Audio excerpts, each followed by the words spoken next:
Sidang Majelis Tinggi Partai Demokrat digelar untuk mengklarifikasi kisru dalam koalisi perubahan.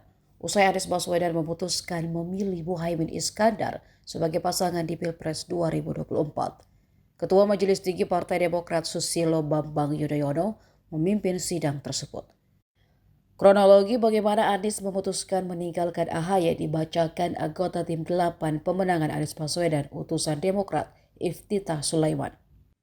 Kemarin 30 Agustus 2023 atau 2 hari lalu, kami mendapatkan informasi dari Sudirman Said, mewakili Capres Anies Baswedan, bahwa Anies telah menyetujui kerjasama politik Partai Nasdem dan PKB untuk mengusung pasangan Anies Baswedan dan Muhaimin Iskandar. Persetujuan ini dilakukan secara sepihak atas inisiatif Ketum Nasdem Surya Paloh. 2. Hari ini kami melakukan konfirmasi berita tersebut kepada Anies Baswedan. Ia mengkonfirmasi bahwa berita tersebut adalah benar. Demokrat dipaksa, dalam tanda petik, menerima keputusan itu atau fait accompli. 3. Menyikapi hal itu, Partai Demokrat akan melakukan rapat Majelis Tinggi Partai untuk mengambil keputusan selanjutnya. Sesuai dengan ADART Partai Demokrat tahun 2020, kewenangan penentuan koalisi dan capres-cawapres ditentukan oleh Majelis Tinggi Partai. 4. Sebagai bahan pertanggungjawaban anggota tim 8 yang mewakili Partai Demokrat kepada rapat Majelis Tinggi Partai, berikut ini kami sampaikan penjelasan lengkap apa yang telah terjadi dalam koalisi perubahan secara kronologis. A. Meskipun Anies Baswedan telah diusung oleh Partai Nasdem sebagai capres sejak 3 Oktober 2022, tetapi hingga 22 Januari 2023, baik Anies maupun Partai Nasdem belum berhasil membentuk sebuah koalisi parpol yang memenuhi syarat presidensial threshold 20%. B. Atas dasar persahabatan dan chemistry yang selama ini terbangun antara Anies dan Ketum AHY, maka pada 23 Januari 2023 di sebuah rumah di Jalan Lembang, Jakarta Pusat, Anies Baswedan mengajak Ketum AHY, dalam tanda petik, menjemput takdir sebagai pasangan Capres-Cawapres 2024-2029 dengan kesepakatan Anies membawa Partai Nasdem, Ketum AHY membawa Partai Demokrat, dan keduanya bekerja sama untuk mengajak PKS. Peristiwa ini disaksikan oleh 4 orang dari tim 8. C. Secara formal, Koalisi Perubahan untuk Persatuan diresmikan 14 Februari 2023 dengan penandatanganan piagam koalisi oleh ketiga ketua umum partai yang berisi 6 butir kesepakatan, yaitu 1. Namanya Koalisi Perubahan untuk Persatuan. 2. Sepakat mengusung Anies Baswedan sebagai capres. 3. Capres diberikan mandat untuk menentukan cawapresnya dengan kriteria yang telah ditentukan. 4. Dalam waktu yang tidak terlalu lama, pasangan capres-cawapres dideklarasikan. 5. Capres diberi keleluasaan untuk memperluas dukungan politik. 6. Untuk menyelenggarakan keputusan KPP dibentuk sekretariat. Piagam koalisi itu dilandasi oleh asas keadilan dan kesetaraan. D. Di masa-masa ini, sejumlah parpol sahabat mendekati dan membuka komunikasi politik dengan Partai Demokrat. Khusus pada pertemuan dengan salah satu parpol yang mengundang perhatian publik, Capres Anies menghubungi pada 12 Juni 2023 dan mengatakan kepada Ketum AHY, "Saya ditelepon beberapa kali oleh ibu saya dan guru spiritual saya agar segera berpasangan dengan Capres-Cawapres Anies AHY." E. Sesuai dengan mandat yang telah diberikan oleh ketiga ketua umum partai politik yang masing-masing ditandatangani oleh Ketua Umum Nasdem Surya Paloh, Presiden PKS Ahmad Saiku, dan Ketua Umum Partai Demokrat Agus Harimurti Yudhoyono untuk menentukan siapa calon wakil presiden yang dipilihnya, maka pada 14 Juni 2023, Capres Anies memutuskan untuk memilih Ketum AHY sebagai cawapresnya. F. Nama Ketum AHY ini telah disampaikan kepada para ketua umum parpol dan majelis tertinggi masing-masing partai. Dalam hal ini langsung kepada Surya Paloh, Salim Segaf Al-Jufri, dan Ahmad Saiku, serta kepada Agus Harimurti Yudhoyono dan Susilo Bambang Yudhoyono dalam kapasitasnya sebagai Ketua Majelis Tinggi Partai Demokrat. Menurut Capres Anies, ketiga pimpinan parpol menerima putusan tersebut dan tidak ada penolakan. G. Pada saat menyampaikan keputusan itu kepada pimpinan partai politik, Anies menyampaikan alasan memilih Ketum AHY karena Ketum AHY memenuhi seluruh syarat dan kriteria yang ditentukan dalam Piagam Koalisi Perubahan untuk Persatuan. Selain itu, Capres Anies menilai Ketum AHY juga memiliki keberanian dan bersedia menempuh resiko untuk menjadi pendampingnya, meskipun partainya sendiri terancam diambil alih oleh KSP Muldoko melalui PK di Mahkamah Agung. Anies melihat syarat keberanian itu sebagai syarat ke-0 yang tidak dimiliki oleh kandidat cawapres lainnya. Pernyataan soal syarat ke-0 ini juga telah disampaikan kepada publik. H. Mendengarkan pertanyaan dan desakan dari kalangan masyarakat secara luas tentang kepastian koalisi perubahan serta makin merosotnya elektabilitas Capres Anies. Maka setelah penetapan cawapres, jajaran koalisi, utamanya PKS, Partai Demokrat, dan Tim 8, sepakat untuk segera mendeklarasikan sahnya dan terbentuknya koalisi perubahan untuk persatuan, termasuk penetapan capres dan cawapres yang hendak diusung. I. Atas harapan dan desakan masyarakat agar koalisi perubahan segera dideklarasikan, Capres Anies dan Tim 8 telah merencanakan beberapa kali waktu deklarasi. Namun, rencana deklarasi itu tidak pernah terwujud. Diduga kuat tidak terlaksananya deklarasi itu karena Capres Anies lebih patuh kepada Ketua Umum Nasdem Surya Paloh yang ingin terus menunda waktu deklarasi. Ini jelas mengganggu dan melanggar prinsip kesetaraan atau equality dalam koalisi. J. Tim 8 bersepakat berdasarkan desakan yang makin kuat dari masyarakat tentang kepastian berlayar atau tidaknya koalisi ini, maka waktu menjadi hal yang esensial.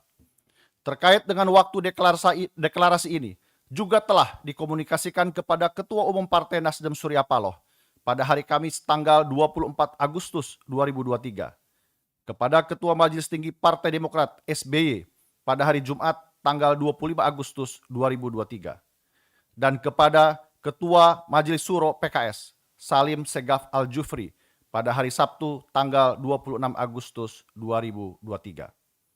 Tentang penetapan waktu deklarasi ini, Surya Paloh menyerahkan sepenuhnya kepada Tim 8. Sedangkan SBY dan Salim Segaf bersetuju untuk dilakukan percepatan deklarasi. Pada pertemuan Capres Anies bersama Tim 8 dengan SBY, Capres Anies menyampaikan bahwa deklarasi akan dilakukan pada awal September 2023.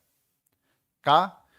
Capres Anies dan Tim 8 berpendapat bahwa tidak ada alasan lagi untuk menunda waktu deklarasi. Karena waktunya sudah semakin mendesak dan sesuai mandat yang dimiliki, Capres Anies sudah menentukan cawapresnya. Bahkan, Capres Anies menuliskan keputusannya itu dalam bentuk surat tulisan tangan yang ditandatangani kepada Ketum AHY pada tanggal 25 Agustus 2023, 6 hari yang lalu. Inti dari surat tersebut ialah untuk meminta secara resmi agar Ketum AHY bersedia untuk menjadi cawapresnya. L. Namun demikian, sesuatu yang tidak terduga dan sulit dipercaya terjadi. Di tengah proses finalisasi kerja parpol koalisi bersama Capres Anies dan persiapan deklarasi, tiba-tiba terjadi perubahan fundamental dan mengejutkan.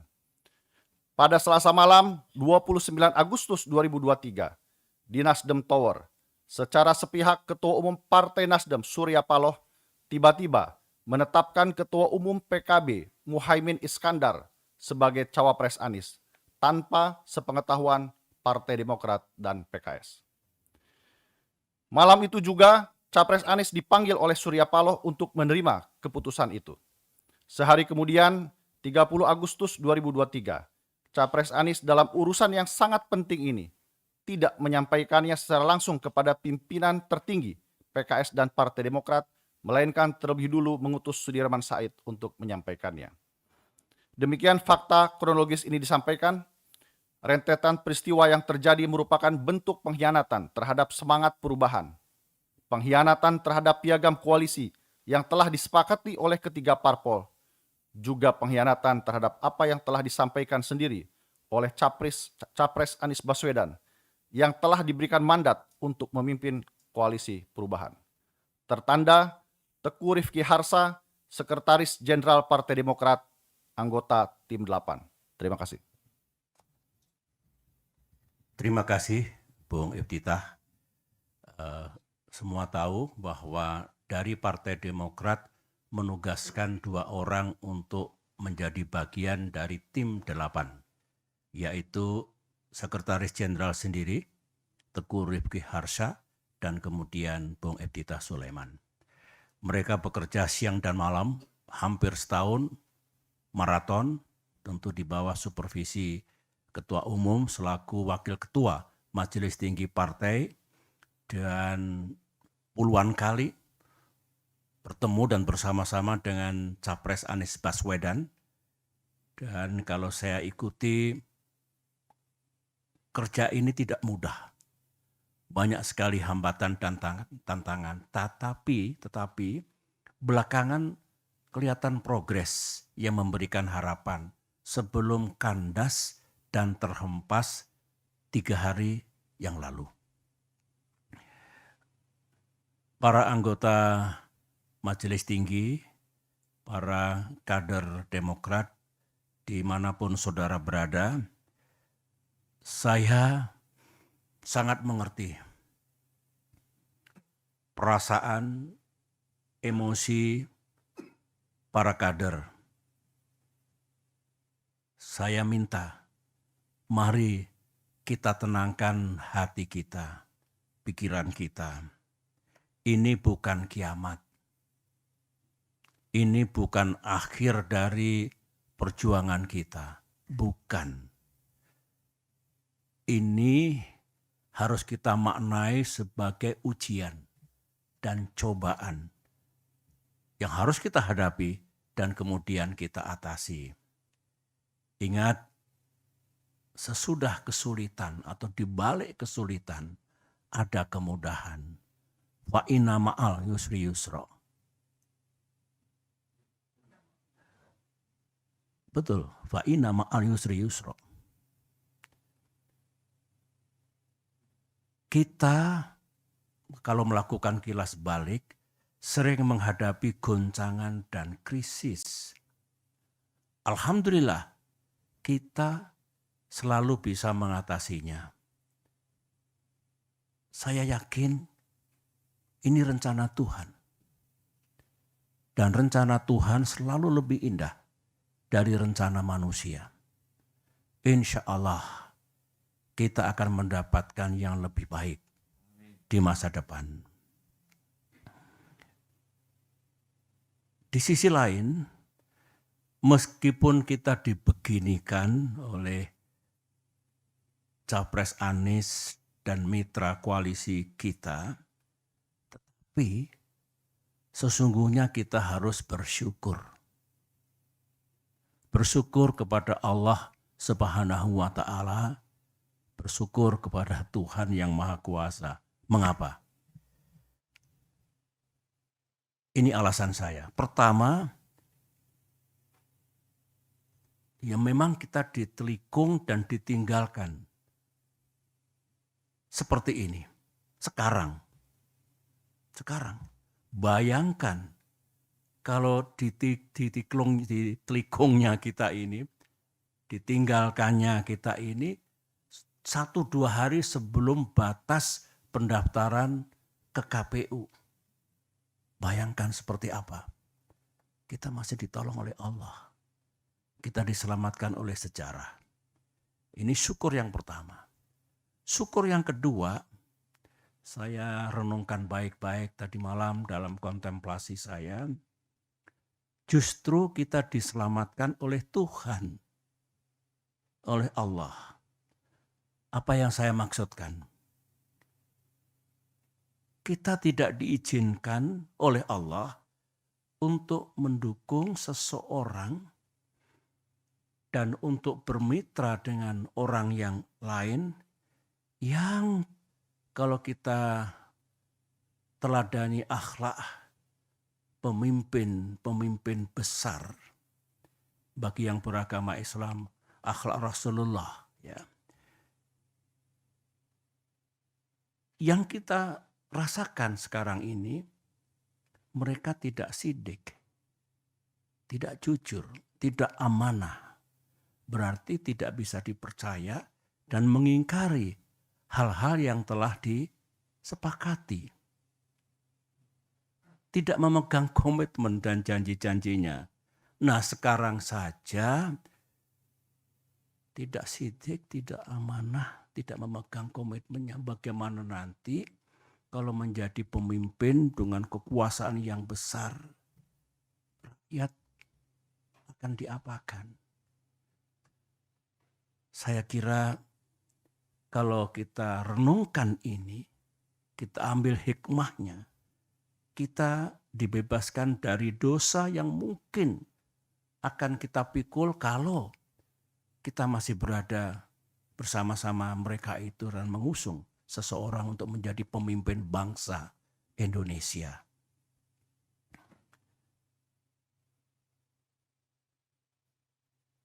Selain itu, kita ternyata juga tidak diizinkan untuk berkoalisi dengan seseorang yang sejak awal sudah melanggar dan mengingkari kesepakatan.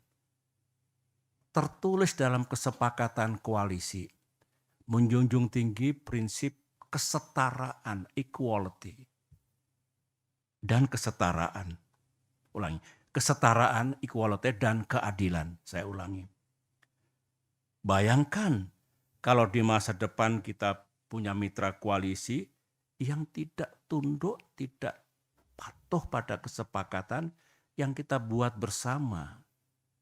Apalagi kalau mendikte, mengatur yang lain, termasuk capres, memaksakan kehendak, dan tidak menganggap yang lain, saya kira bukan itu koalisi yang hendak kita bangun. Sebagaimana pengalaman pribadi saya bersama-sama dalam koalisi selama 10 tahun yang menjunjung tinggi prinsip dan nilai-nilai yang baik, utamanya kesetaraan dan keadilan. Sekali lagi, kalau kita bersyukur. Karenanya, mari kita hadapi semua ujian dan cobaan ini dengan tegar. Sambil berikhtiar, kita mencari jalan keluarnya. Insya Allah, Tuhan akan memberikan kita jalan terbaik ke depan ini. Para anggota Majelis Tinggi dan para kader yang saya cintai, ya sebetulnya kalau jujur ya, saya pun tidak menyangka atas terjadinya kejadian itu 3 hari yang lalu itu. Setelah setahun lamanya kurang lebih, koalisi ini bersama-sama berikhtiar, berjuang untuk bisa menjadi kenyataan dan bisa mengusung capres dan cawapres yang kita harapkan, yang juga diinginkan oleh rakyat. Tiba-tiba terjadilah peristiwa 3 hari yang lalu itu. Kalau saya harus berterus terang, sebetulnya saya tidak naif ya. Saya juga mengerti politik. Saya pernah menjadi capres 2 kali. Saya pernah bersama-sama membangun koalisi dengan mitra. Dan tidak ada yang saya rasakan seperti yang terjadi 3 hari yang lalu itu. Saya mengerti, ya kita semua mengerti, politik itu memang ya penuh strategi, penuh siasat, penuh taktik, caranya banyak. Tetapi saya tidak menyangka kalau tindakan itu sejauh ini menurut saya melebihi batas kepatutan, moral dan etika dalam politik. Ya kasar, ya kalau bisa menggunakan istilah bahasa Inggris, it is really ugly. Mudah-mudahan kita tidak melakukan perilaku politik seperti itu. Ada lagi yang bagus dalam sidang majelis ini saya ungkapkan ya. Sebenarnya beberapa teman sudah mengingatkan saya agak lama. Baik dari kalangan kader Demokrat maupun dari luar Demokrat. Begini, Pak SBY benar-benar percaya kepada orang itu atau kepada orang-orang itu. Saya jawab dengan praduga yang baik, prasangka yang baik, saya percaya. Teman itu mengatakan, ya silakan saja dilihat nanti. Yang penting saya sudah mengingatkan. Nah, kalau saya ingat kembali yang diingatkan teman-teman itu lebih dari satu, keputusan sepihak kemarin itu saya boleh mengatakan keputusan gelap seperti itu tidak sesuai dengan rules kesepakatan, ternyata atau barangkali mengandungi kebenaran. Anggaplah kita salah kali ini. Tetapi kita belajar. Mudah-mudahan kita tidak salah lagi ke depan. Dan mudah-mudahan dengan izin Allah dan ikhtiar kita juga tidak kalah nantinya. Amin. Masih segar dalam ingatan saya, sebagaimana yang disampaikan Bung Iftitah tadi, di ruangan ini, saya duduk di sini, tanggal 25 Agustus 2023, berarti seminggu yang lalu. Pak Anies duduk di sini, dengan didampingi tim 8. AHY memang tidak selalu hadir. Anies menyampaikan kepada saya, didengar oleh semua, bahwa awal September ini, berarti hari-hari sekarang ini, akan mendeklarasikan koalisi ini dalam kapasitasnya sebagai capres. Berikut capres dan cawapres yang telah selesai diputuskan. 3 hari kemudian, 3 days later, sekarang ini, yang kita dapatkan sesuatu yang sangat mengejutkan itu. Dan saya ini orang tua, berapa kali Pak Anies datang ke sini dengan semangat yang luar biasa, kata-kata yang luar biasa baiknya. Di Cikiasi 2 kali, di Malang, di Pacitan. Dengan kejadian seperti itu, tidak ada satu kata pun yang disampaikan kepada saya. Dan tentu kepada Ketua Umum kita. Saya memang sebagai orang tua, kok jadi begini?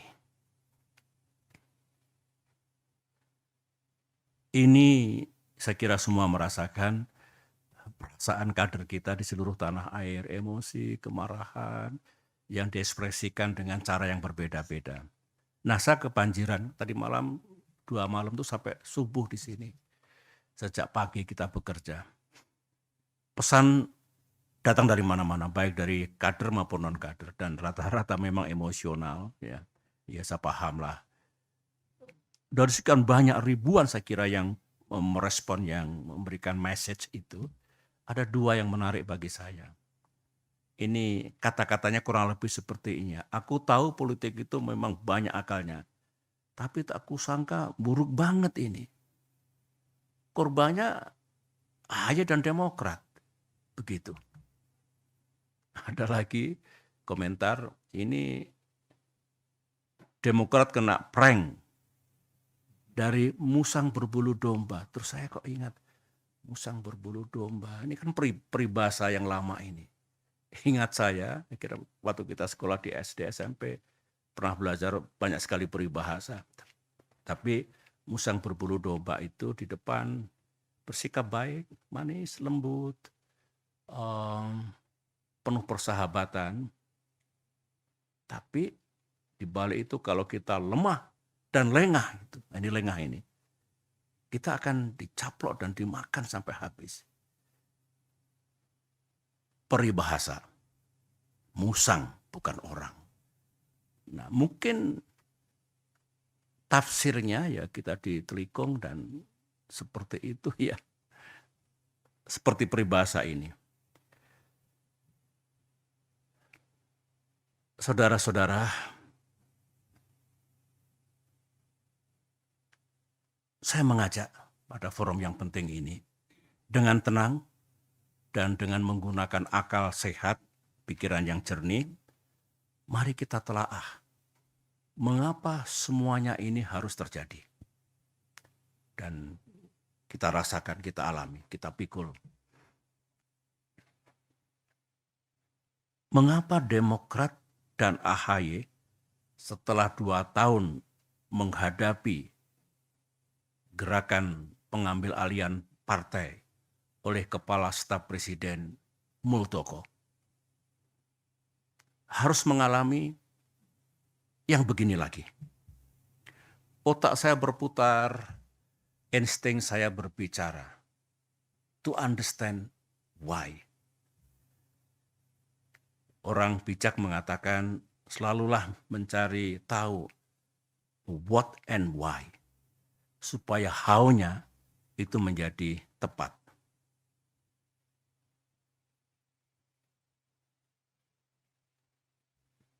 Kader Demokrat dengan pikiran yang tidak happy mengatakan, Pak, kok kita ini Demokrat ini, ya memang kita oposisi. Tapi oposisi ini kan sah. Kok diperlakukan sebagai musuh negara? Kita ini kan bukan partai terlarang. Kader-kader Demokrat juga bukan teroris. Jadi mestinya diperlakukan sama lah dengan warga negara yang lain. Itu ekspresi kegalauan dirinya yang saya selalu tekun mendengarkannya. Oleh karena itu dengan tidak bermaksud menuduh siapapun, saya ulangi lagi, tanpa bermaksud menuduh siapapun, saya ingin berbagi dengan saudara. Saya yakin saudara juga mendengar. Sebagian juga datang dari yang ada di ruangan ini maupun yang tidak ada di ruangan ini. Saya sendiri kan juga banyak mendengar dan mengetahui mana sih di era keterbukaan, open society, digital society ini yang serba rahasia. Apa yang terjadi dan tidak terjadi, apa yang dilakukan oleh para elit, petinggi partai atau pejabat tingkat puncak, tingkat atas. Ini kan sebetulnya diketahui oleh publik. Diketahui oleh masyarakat luas. Terutama yang menjadi sorotan publik yang berkaitan dengan Pilpres 2024 ini. Mari kita ingat semuanya, apa yang pernah kita dengar, yang pernah kita ketahui, untuk mencari benang merah. Kira-kira apa ya? Tanpa sekali lagi menuduh dan mendiskreditkan siapapun. Karena kita hanya ingin bicara tentang fakta, kebenaran, dan dugaan-dugaan yang mengandungi logika. Satu, kita semua tahu, Bapak Ibu, memang ada keinginan untuk hanya terbentuk 2 pasangan saja, pasangan Capres dan Cawapres dalam Pilpres 2024 ini. Ada. Jangan ada dusta di antara kita, ada itu. Kita juga tahu ada upaya dan pekerjaan politik untuk membuat koalisi perubahan. Di dalamnya ada Nasdem, ada PKS, ada Demokrat. Itu tidak bisa berlayar. Ada. Kita juga tahu, termasuk informasi yang sangat sensitif untuk membuat pasangan Anies AHY yang sudah menjadi rahasia umum, yang sudah matang sebetulnya sebelum terjadi prahara 3 hari yang lalu itu, pasangan itu tidak akan terjadi. Informasi yang saya dengar ini pekerjaan politik tingkat tinggi.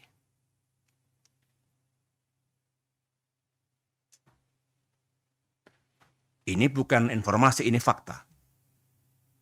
Benar ternyata Anies AHY yang hampir matang untuk diluncurkan dan banyak diketahui oleh masyarakat luas, itu terbukti bisa digagalkan. Melalui apa yang tadi itu yang diceritakan oleh Bung Ittitah melalui press release yang telah kita sampaikan.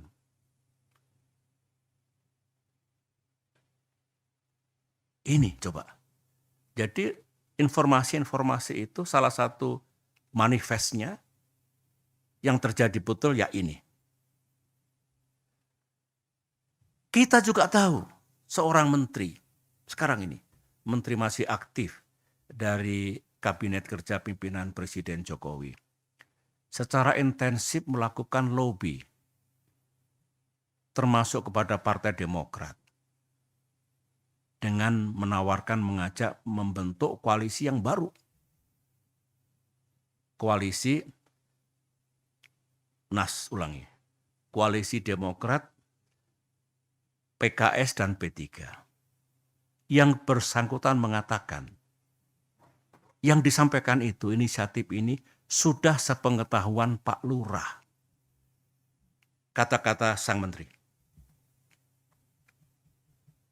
Bukan kata-kata saya. Kata-kata yang bersangkutan. Dari semua hal yang kita sudah tahu itu, bahkan sebagian bukan hanya informasi, tapi sudah menjadi kenyataan, jadi fakta, kita mulai tertarik dengan informasi yang lain. Saya mengatakan, saya tertarik secara pribadi dengan informasi yang lain. Katanya, sekali lagi informasi, semua gerakan, manuver, proses politik yang seperti ini penuh dengan hingar-bingar, yang berkaitan dengan koalisi dan pasangan capres dan cawapres, katanya ada mastermind-nya. Saya tidak tahu siapa. Katanya ada dalangnya. Ada persekongkolan untuk mengeksekusinya, untuk menjalankannya. Informasi.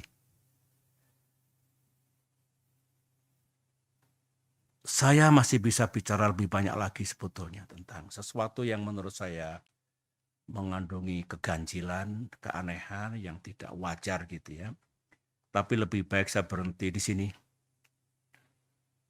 untuk mengupas tentang what's really happening in this country, termasuk informasi tadi.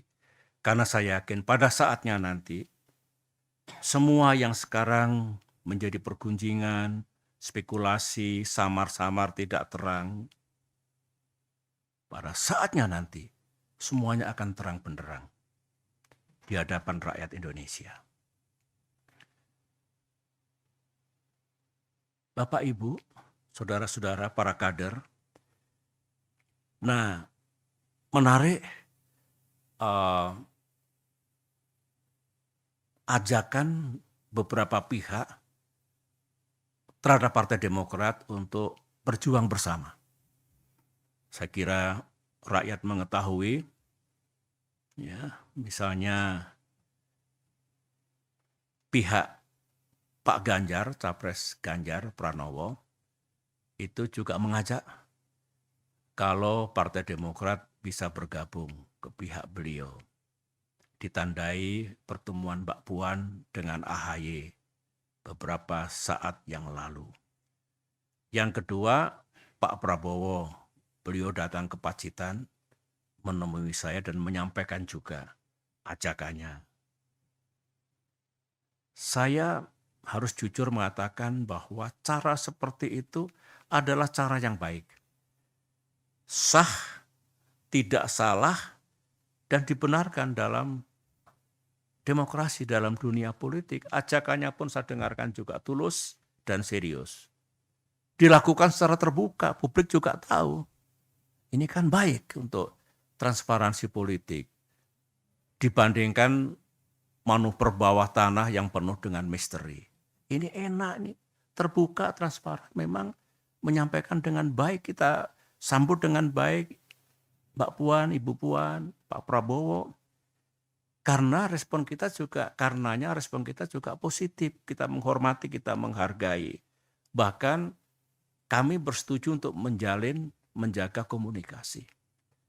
Kalau tujuannya baik untuk kepentingan bangsa, Demokrat wajib meresponnya dengan baik. Tentang nanti kemana kita berada, inilah yang nanti akan kita bicarakan baik-baik. Saya akan sampai di situ nanti. Nah, kembali kepada semua tadi, saya sudah plong karena sudah menyampaikan informasi hal-hal yang saya ketahui dengan sejumlah analisis agar para anggota Majelis Tinggi Partai juga lebih lengkap lagi pengetahuan tentang hal-hal yang berkaitan dengan koalisi dan pasangan Capres-Cawapres dalam Pilpres 2024 mendatang.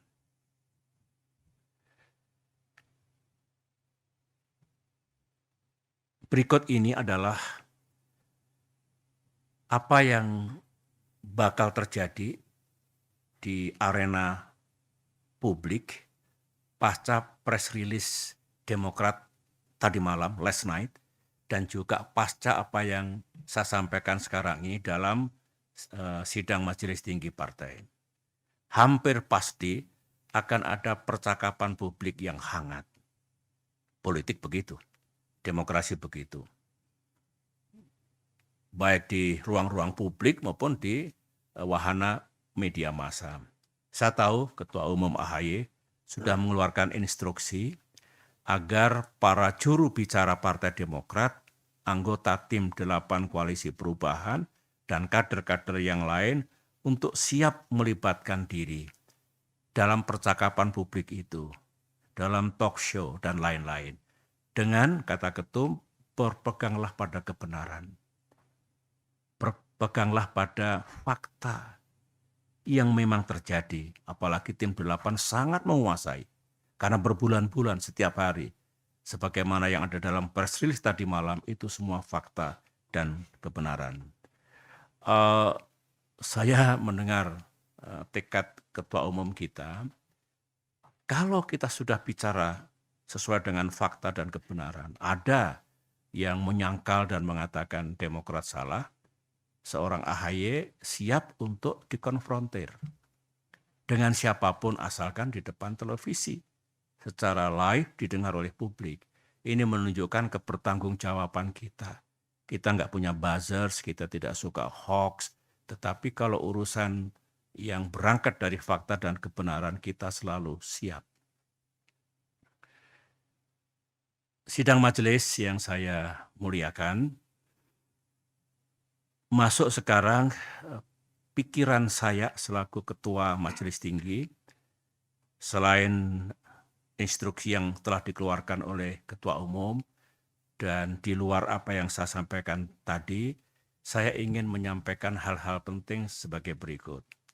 Menurut pandangan saya saat ini, hari ini, besok atau lusa, belum saatnya kita mengambil keputusan kemana Demokrat akan bergabung misalnya, atau capres mana yang kita dukung, contoh yang lain. Saya pikir belum saatnya dalam 1, 2, 3 hari ini. Alasan saya ini prajurit, ada Pak Mangindaan di sini, ada Pak Guntur di sini, ada Pak Nahrawi Ramli di sini, ada Bung AHY di sini.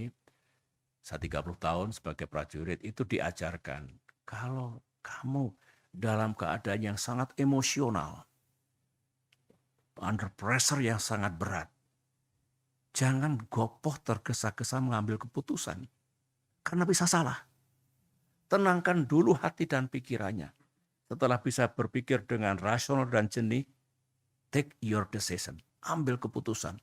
Ambil apa tindakan yang akan dilaksanakan. Tidak berarti lama, bisa cepat juga. Tetapi kuncinya, lepaskan dulu emosi itu. Bikin semuanya rasional dan tenang, sehingga keputusannya insya Allah tidak salah. Keputusannya tepat. Implementasinya, mari tenangkan hati kita. Saya melihat wajah-wajah anggota Majelis Tinggi, cool, tenang. Saya juga makin senang dengan ini semua, sehingga insya Allah dalam waktu yang tidak terlalu lama pun kita sudah bisa mengambil sikap dan pilihan kita. Karena itu banyak pers di luar, mungkin ada lebih dari 20 enggak? Lebih ya? Lebih banyak lagi ya. Ingin dengar apa keputusan dan sikap dan langkah-langkah Demokrat ke depan. Ya tentu kita bisa jelaskan baik-baik apa yang sedang kita lakukan dan apa yang hendak kita lakukan di hari-hari mendatang.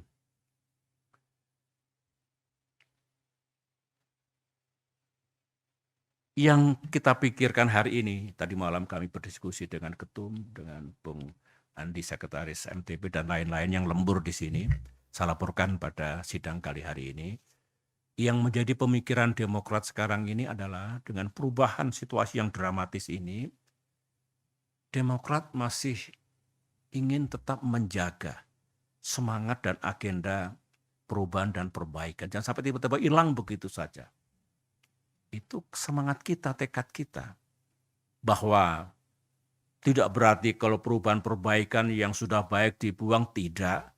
Ketum menjelaskan dalam pidato politik kemarin secara komprehensif, yang menjadi bagian dari kerangka bernegara, pilar dan dasar bernegara, Pancasila, NKRI, Bhinneka Tunggal Ika, konstitusi kita, demokrasi, tidak mungkin kita tinggalkan, justru makin kita perkuat. Demikian juga hal-hal yang baik sejak Bung Karno, Pak Harto, Pak Habibie, Gus Dur, Ibu Megawati, saya dan Pak Jokowi sendiri yang baik-baik pasti akan kita jaga. Namun memang ada sejumlah hal yang perlu kita perbaiki.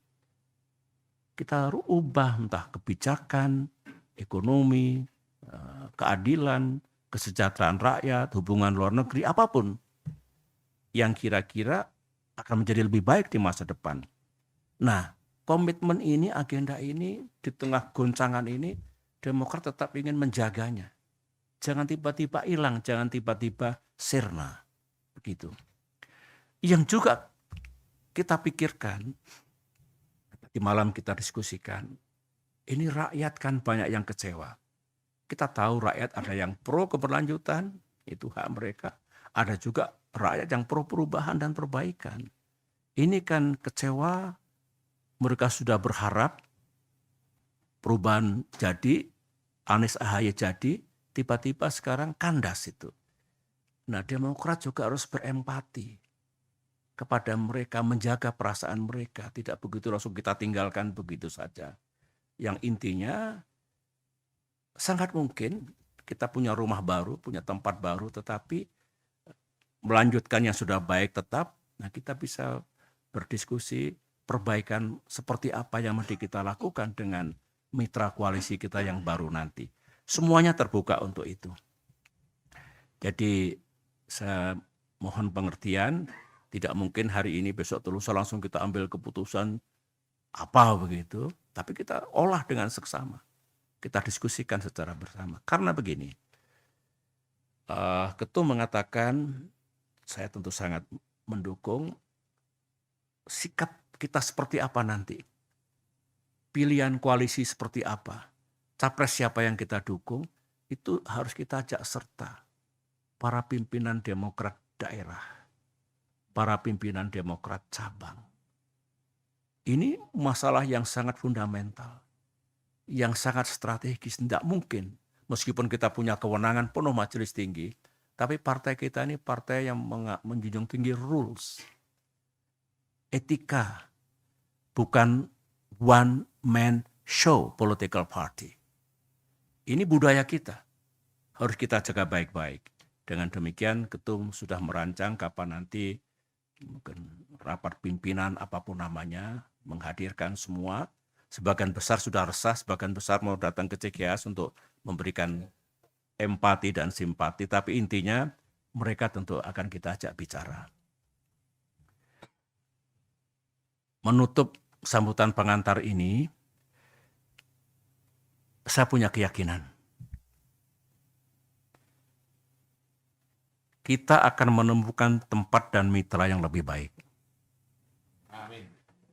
Dalam perjuangan politik ke depan. Kita berharap dengan izin Allah, kita bisa berada dalam satu koalisi yang visi dan komitmennya pun mengandungi kesamaan dengan kita. Tadi itu, jangan utek-utek, jangan ganggu dasar dan pilar-pilar kehidupan bernegara. Jangan dibuang hal-hal yang sudah baik yang ditinggalkan oleh para pemimpin bangsa sejak Bung Karno hingga yang terakhir, dalam arti yang terkini gitu. Namun juga bersetuju dan bisa menemukan hal-hal apa yang perlu dilakukan perbaikan ke depan. Saya kira dengan dua pendekatan itu, insya Allah kita punya jalan untuk membangun atau berada dalam koalisi yang lebih bagus. Dan saya yakin, insya Allah lah ya, mitra koalisi kita yang akan datang itu juga tidak akan begitu saja meninggalkan moral, etika, dan integritas dalam berpolitik. Politik itu memang seolah-olah hutan rimba, apa saja boleh, meskipun saya tidak atau kurang setuju, karena seperti apapun tetap ada ruang untuk etika, untuk moral, untuk tata krama. Semoga harapan kita, mimpi kita ini dikabulkan oleh Tuhan yang Maha Kuasa, dan pada saatnya kita akan menemukan jalan yang lebih baik, tempat yang lebih baik, sehingga Demokrat sukses, tapi bangsa dan negara kita juga sukses ke depan ini. Demikian sambutan pengantar saya, dan karena sudah agak lama saya bicara, kita break dulu. Nanti kita masuk lagi, kita lanjutkan dengan diskusi dan pembahasan. Terima kasih. Assalamualaikum warahmatullahi wabarakatuh.